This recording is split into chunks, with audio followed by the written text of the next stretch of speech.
Together, one of the main goals of today is for me to help you understand the difference between acute medical emergencies, which means they have to go right now, an urgent care situation.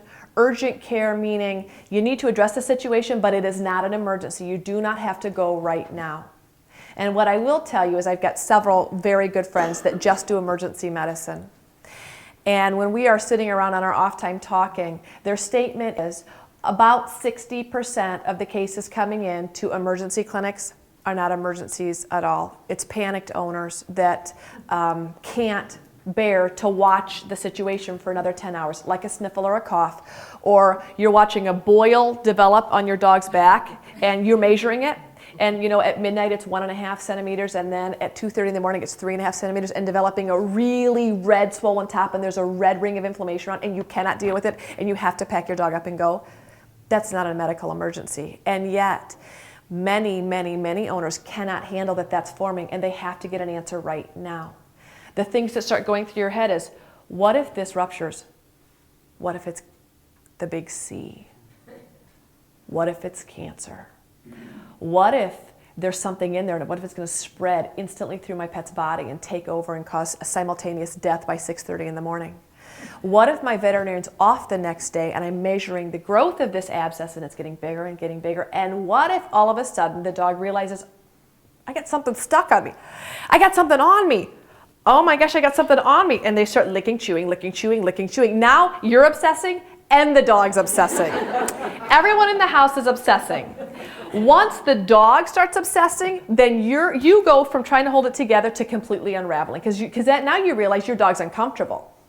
So what do? You start chucking cortisol.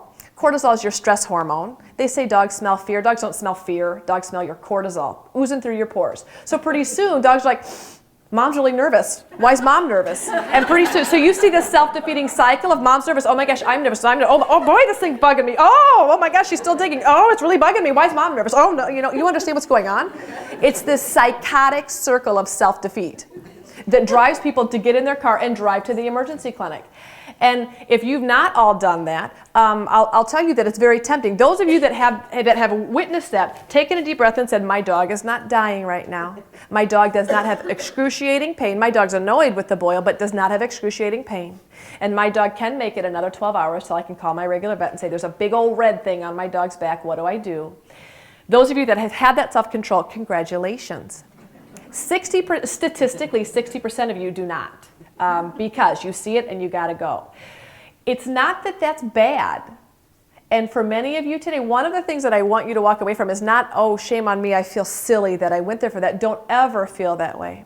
My statement to you is, if you are going to have more peace with yourself going at 2:30 in the morning for a boil on your dog's back, go.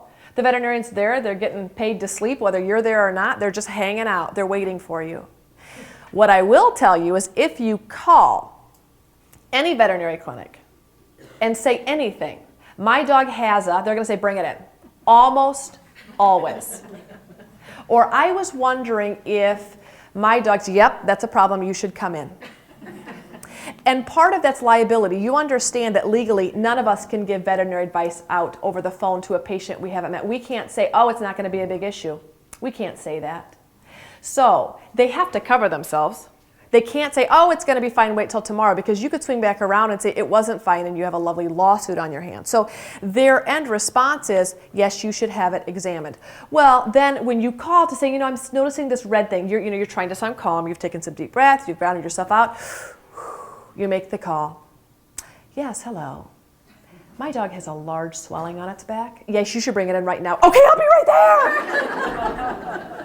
And so you're driving there, near accident, heart rate's doubling, blood pressure's increasing, and you go there and, you get your $150 exam fee, and they say, yes, it's a boil, they lance it, flush it out, prescribe antibiotics, treat it. You go home, everything's fine. You're going to probably end up calling your regular vet or calling me and saying, hey, my dog had an abscess, they prescribed Clavamox, what do you recommend anyway? So now you're being charged for 2 opinions, 2 rounds of medication, and that is so not a problem.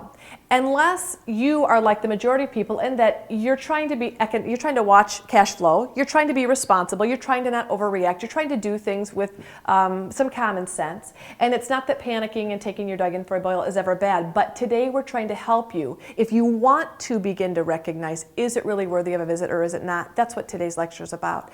Don't ever feel guilty. And one of the things you're going to hear over and over and over today from me is if your dog has pain, intense